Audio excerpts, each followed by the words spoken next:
am obsessed with automation, and if you are not obsessed with automation, I'm going to invite you to take a good, hard look in the mirror and consider the fact that you have a major problem, and dare I say, priority issue. Now, in order to explain, I actually need to teach a very quick concept. There's a book called Increase in Learning by a man named Elder David Bednar, where he actually gives you a pattern and structure by which to study scripture.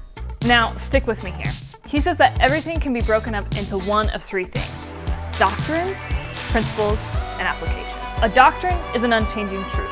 Principles are governing aspects that help you to live that truth, and applications are direct and specific ways that you actually live out that truth. So, as a quick example in the Bible, we're supposed to become like God.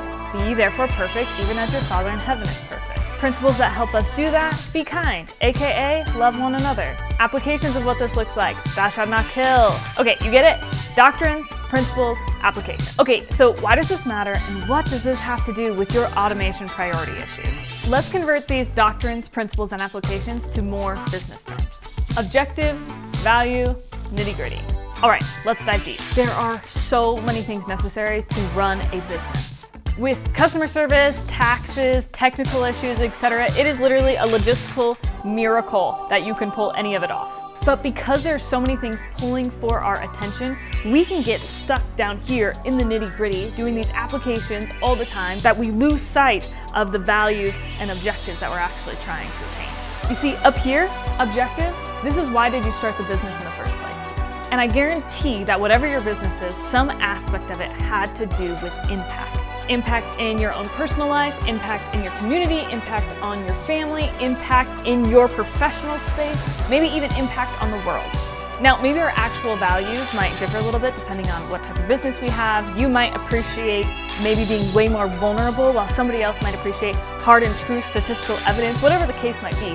But regardless of what it is, almost every single business's objective has to deal with impact. Now, what happens when we spend all our time down here in the nitty-gritty with customer service and emails and zeroing out and things like that? What happens with this is that we don't actually allow ourselves the time to even figure out how to have impact, or to even give ourselves the space to realize whether or not our applications or nitty-gritty are even contributing toward the impact that we actually want to have. I'm telling you, you cannot have impact if you are answering customer support emails all day, every day. You cannot have impact if you are constantly writing and rewriting processes and routines for people to follow inside of your business. You cannot have impact if you are constantly rewriting processes or communicating the same ideas over and over and over again to your team. And you cannot have impact if you are constantly trying to relearn things that you have already learned before.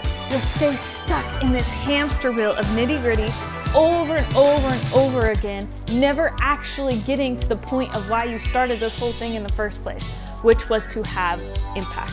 So do you want to know how you can ensure that you are always having impact, that you have the time and energy to have impact, and more importantly, that you have the headspace to even consider what having an impact might mean? You want to know how you do it? You automate your applications. You automate the nitty-gritty. This is why I'm obsessed with automation and why you should be too. Now, can I take it one step further? Why do I keep preaching design hacking? Come learn the 6-step science of design hacking. Become a funnel designer. Why do I keep talking about that? The reason why I keep talking about that is because it fits right here. Design hacking is a repeatable 6-step science that helps you to build funnels that convert without coding, Photoshop, or any graphic design skills every single time. It is a 6-step science for designing your funnels that is automated. Do you want to know the definition of automatic? It's something that works with little or no direct human control. So this 6-step science of design hacking, it is a proven method. It works on its own. You just plug and play, apply the method, and voila. Your funnel design system, it becomes automated. You take out the guesswork so you don't have to spend time continually here, but instead, up here, having impact. So this is why I'm obsessed with automation, because automation actually allows me the opportunity to do what I actually want to do and what I feel called to do: have a lasting and significant impact inside of my home now. And you can do the same.